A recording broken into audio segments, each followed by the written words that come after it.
there's so much level of knowledge all around, and it's so different from each region of how everyone breaks it down. And I love just getting to interact with all of them. And now, speaking of interacting, Deceptus, Clement, and Floki have, oh, I was just gonna say no one around them, but Floki gonna take a little damage, a little early Storm Surge tags, and a team that's really made a name for themselves during this qualifier alone is Malabuku, Mustache, and Saizo, as they have played so phenomenally well. And coming into this, and I feel like it would have been fair from a lot of people to assume, hey, that first game they played, yeah, it was kind of just a pop off. Yes, you had one pop off there. You looked good. Can they do it again? They proved, yeah, we can do it again. This time might have not even been a win, but the elims, the control they had of the game, it's huge. As soon as you put them between a full team and there's nothing else really going on, they usually end up winning the engagement. When the third parties get involved, they still have a very good survival rate. We saw that in the first game. We saw it in one of the most difficult zones in Fortnite history that we just watched. Scram though, he's going to be rolling in. Lazy Lake uncontested. Snazy had to fight last game. This time looks like the team is not going to drop in. It was Holmes who was trying to do something to these guys, but they got taken care of very quickly and are now scared to try it again. They'll get to play their own game out too. Well, I was going to say, my question is where they're going, and it's just back to the lobby, as unfortunately they were eliminated just that quickly. It was that fast. Sky and Snazy took them down, and honestly, that's the best possible thing. If you can take them down before we even hop on board with your POV, that is honestly the biggest W you can do while being contested, because essentially you're uncontested. Get the free match to get the free medal is huge. Will be Mustache, Malabuka, and Shizo we tune in with taking the lead this game. Sky will be around 6th place. That's the POV we're watching right now. Hopefully get some Bony Burbs updates as well, because that's where all the hot action is game after game. The result of Aqua's fights look to be different from games 1 all the way to 3. And this time he's picking up Sanji. Chip's running away. It's going to be a 1v2. It looks like it's fast Roki, but this fight is on a timer. You know, there's going to be a team rolling in very quickly, probably taking a lot of people. No, it's 3v1 right now, so Aqua should be able to close this out with fast Roki and CRR. And lots of people are going to be coming in for that third party. Luckily, if you set up, Boney is one of those POIs that it's very hard to fight into. And as I say that, there's the third party coming in. It's a different team this time, however, as we do see Artist taking down Laze and Blackie going down as well. Then Aura, and I like the immediate teleporter over, but look, they've left one player behind. They've got to be careful. And one thing I wanted to touch on this season that I don't think, and Sundown is one of the biggest proponents of this as well, is the lack of resource denial. They just left a free vending machine that gives free mini shields there for their opponents. Yes, it's a little different because they're actively running away, but we've seen in-game vending machines where players are getting heals, where they're getting these minis, and it's one of those things where it's like, if you just took 2 seconds out of your game to break that, you would deny so much, but this team could not do it. They did not have the opportunity. Launchpad was placed. Aqua trying to use it, trying to take the shot, going for the full box, is going to get the elimination there onto Fremont. He says, I've boxed you like a fish, but now where are the rest of your teammates? Where are my teammates? Unfortunately, they're going to be on top of Aqua. Going to go down a true 2v2, now going to come on through. What can CR, what can Forshoki do? It doesn't look like they can do much. It looks like CR are going to be the one to do it all. Aqua's still up. Forshoki, I believe, went down just not long ago. CR, one of the best. No, Forshoki's still up, still here. They can still pick up Aqua as well. The Chug Slash is going to save both of them there. It's going to be a 3v1, and what a beautifully played back and forth by CR. This is why he's one of the best fighters. This is why he's on this team, because his box sight, his awareness, his prowess is just that good. He's getting shots in between frames right there, and if you guys blinked, you missed it. He saved Aqua with that floor edit to get into the fight. It made Aqua's body dodge the finishing charge from the other side of things. That'll be still lost by himself from all sides. Looks like Fast Roki bakes out the paper against the rock, wraps them up, bags them up, and that is a huge bounce back for this team. They rolled in, low HP, not too many masks, not too many specialties inside the inventory. Now they have spicy splashes to work with as they move around the map, and freedom around them too. They know the entire left side is not going to push them anymore. They know they basically have the middle of the map completely free. And that's the CR I love to watch. That's the CR that I think everyone loves to watch, the confidence. Because for the past couple seasons, we haven't seen that. We haven't seen him fighting confidently. We've seen him take fights. We've seen him go in and make plays, but he was never that confident. And that right there, that was pure and utter just display of, I am better than you. I know I'm better than you. And we saw in the end, in that moment, they were better. Moving over though, Rezon, Tayson, and Shapix in a fight that did disengage out. They are going to be good, but they're set up in a spot where if they need to take this fight, they can, but it's just not advantageous. So I like that they're waiting, but the problem with where they are is nobody else is coming from the north. Nobody's going to be rotating in there. They're not going to get more attacks. They're going to have to rotate into the team that they just put pressure onto. That's obviously Shapix going all in with a little bit more shields. Popping it for 10 as he knows he's probably going to be fighting more. Meanwhile, our top two teams rotating freely to their next section of the game. Looking for any tags inside the first zone. It's so free to get over here. So many people are still moving between POIs. North is almost completely deserted right now, so not going to be much to see over there. Lots of teams will be coming in from that south side. And maybe we go back to Craggy all over again. Yeah, 10-point differential almost 15 actually between these teams. It'll be Shizo at 117 and Asiptos at 104. They're playing two different games. We see Diox unfortunately go down. Crow though gonna get a return elimination. Let's see what they can do. Noah Riley trying to find all the eliminations, and again, one of those players that if they're in your box, they're in your face, they're really not gonna get away. But Deceptos is relaxing. They're chilling out. They know, hey, we play that mid to low ground late game. That's where we're going to find eliminations. They're not worried. But on the other side, look at Mustache, Malabuka, and Shizo. They are going aggressive. They say first place. It doesn't even matter. We want more eliminations. Hop into the box. He's in between every single body. Got to get out. No, he's going to go down. Shizo will not be able to impact this fight much more than that. But look at Diox. Look at KPI. Josie just so low already. If Mustache can get there, if Malabuka can put some backup in, they will take down one, make it back over to a 2v2. No, they take down Diox. They're going to make it a 2v1 after this player goes down. May be able to get away for now. They're getting out of dodge, but already back in their favor. 2v2, they are more healthy. Mustache is hopping in. Malabuka is not there to be found. Josie gonna go down now, a 2v1. This is why they're in first place. They're showing, hey, yes, we got here. We were one of the last teams to qualify in, but that does not matter. That does not mean we don't deserve to be here. The charge is gonna work for him there, but not gonna hit the shots. Will be a 2v2 they're looking at. Finally get the finish, so now they're a little bit more spacious in terms of how they want to take this fight. They can slow it down a little bit. They can back up, recuperate. Got their wall, but no edits. The team has switched layers here for a little bit. And the rule of fighting mid-game, once it goes past about 30, 40 seconds, you know people are going to be watching, looking around, and waiting for pot shots all the way across the field. I think both teams will trade the opportunity to get those reboot cards. Scroll will drop back down for his teammates in just a little bit. Mustache Malabuka pick up Shizos, and then they'll be able to move out, get that reboot up, and have a lot of damage moving into the mid game. I love that. I'm loving everything this team is doing. I'm gonna be honest, because it's a very Europe play style. We've seen it so many times in so many different trios before. It's this confident fight throughout, and I think going back, we saw it last around when Mitro and CR played together, right? When they played duos, they would just go wherever they wanted to. The difference here is that they make it up to in-game. They are there in the in-game all together, and they're doing it with such prowess that if they're in the in-game, it doesn't matter if anybody else is. They're going to get more points than you. They're going to get more elims because they can just fight together. It's like one person playing three different people. Three different roles at the same time. Yeah, definitely. It's huge.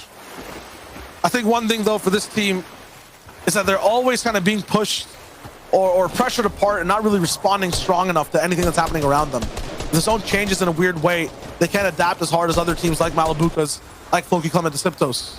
But if it is a little bit more isolated and it's on their side and they get to control all aspects and the zone's really not the thing messing them up, they have an advantage really in these fights, and you'll see it. They kind of trap Karma's vehicle right there, shooting in with Janice, Vidil, and O'Reilly really quickly. Kind of figured out their entire surge type of problems overall. Janice picking up a lot of eliminations so far, moving down from the north side on towards Pleasant Park, and a lot of other things happening beside Craggy Cliffs.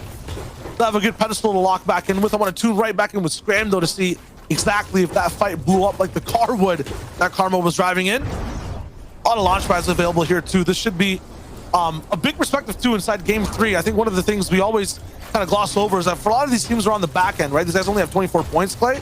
This is the game to start catching up and doing things differently. They're on that wavelength already. Janice also back up to 100 HP. If they want to come back, it has to be a top 5 from this team with at least double-digit elims. I'd agree, and you see with the way they position themselves, they can find these players that are not doing so well. CRR gonna get knocked down. This is a great rotation. Yeah, they didn't have a lot of mats coming in, but that's again one of the betterments of this crash site being here for Coral, for anybody rotating over from Believer, as it just looks so good now because you've got a lot more builds to farm up. You've got a lot more opportunities to find loot. Moving over though, Fork gonna be down here in this trio. They did pick up that victory royale, but now at a disadvantage both below Surge and without a player. Lots of teams struggling similar to them. CRR versus, I think the Syptos team is happening right now. There's 2 casualties in that fight. Here comes Crow right back at it again. Is there a round 2 I didn't know about? Is this the Octagon? What's going on? The Syptos, Fulky, Clement. They're not going to be exactly inside that fight. They're going to be towards another for now, but Malabuka is going to be close by towards the northern side. That fight almost crashed together. It looks like they might have wrapped up what looks like Aqua's team completely as they move away. I want to go back over to that side and see what's up.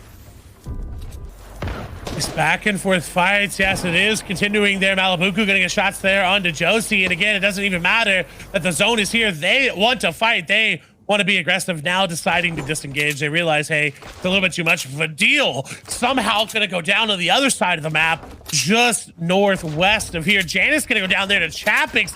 That's a big takedown as well for them. Vadil, Janice going down. I can only assume Noah O'Reilly is soon to follow there as the Syptos is getting straight upon. They have enough matches. This should not be an issue, but zone once again pulling to the north. This is all set up for Chapix, but look at where Malabuku, Mustache, and Strizo have set up. They can just hold Crow, Deox, and Josie out. They can grab all of these eliminations, and when momentum is already on your side, 3 more eliminations, it's just gonna add more fuel to that fire. There's our Fast Roki Aqua. So both these fights finally converging on the same side. The Slipple's kind of on the hunt, but they don't want to go all the way towards the zone. Move back in towards the center.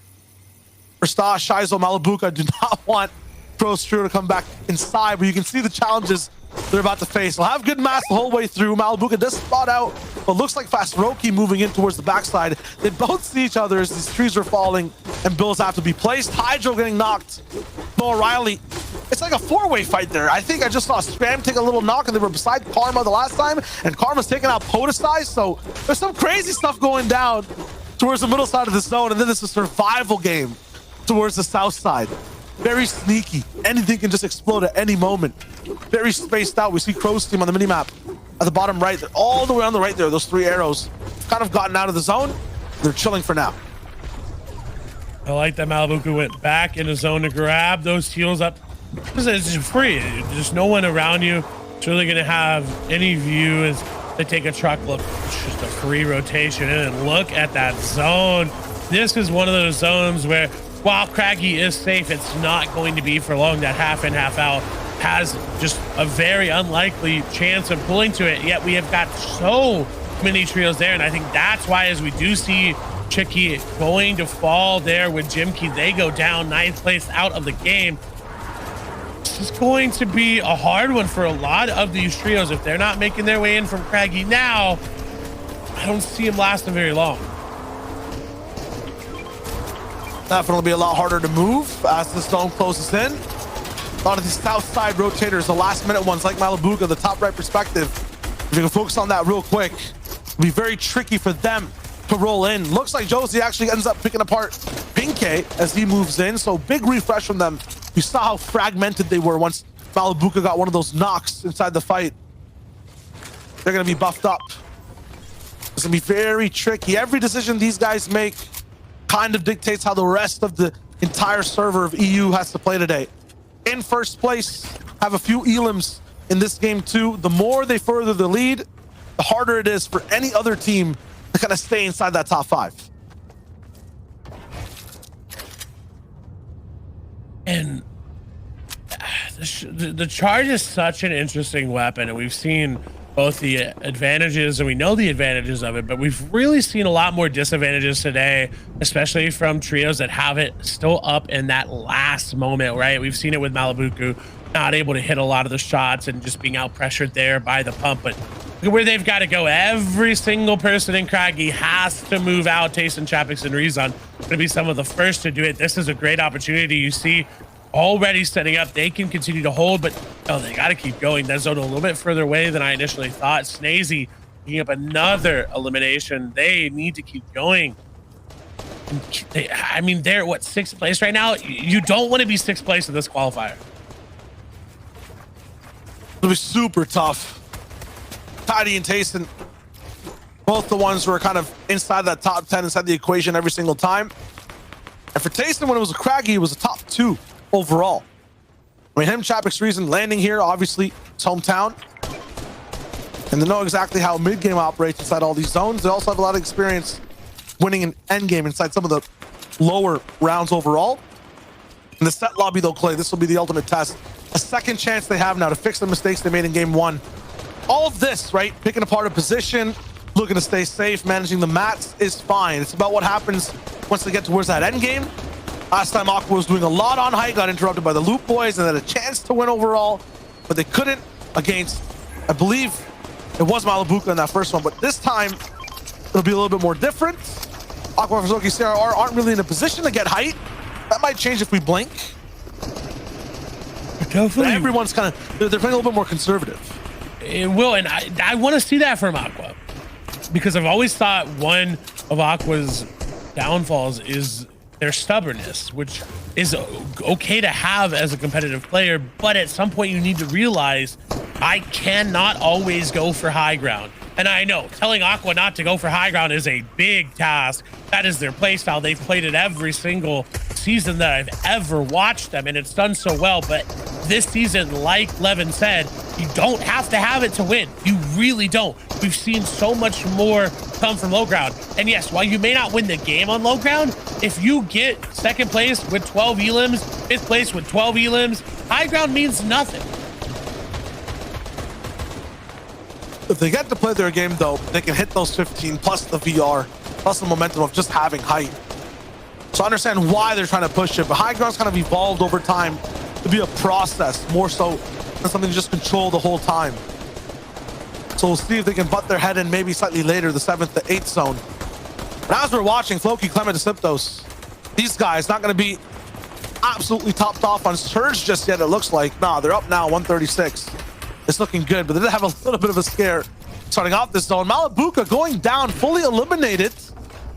Unfortunate, so is Reason. That's a full finish by Vino. So I'm not sure what happened on the west side of this zone, but anyone coming in from Craggy might have caught a little bit of sickness on position, on rotation, and then got taken out. And that's probably the biggest member of the trio to take down.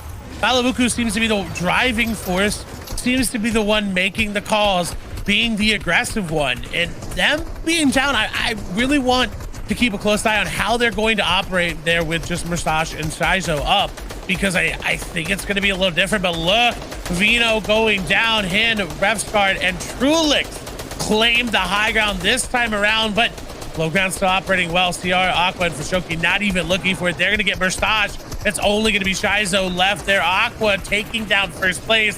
What a game Deceptos, Loki, and Kamlik could have if they had another pop-off like they did before.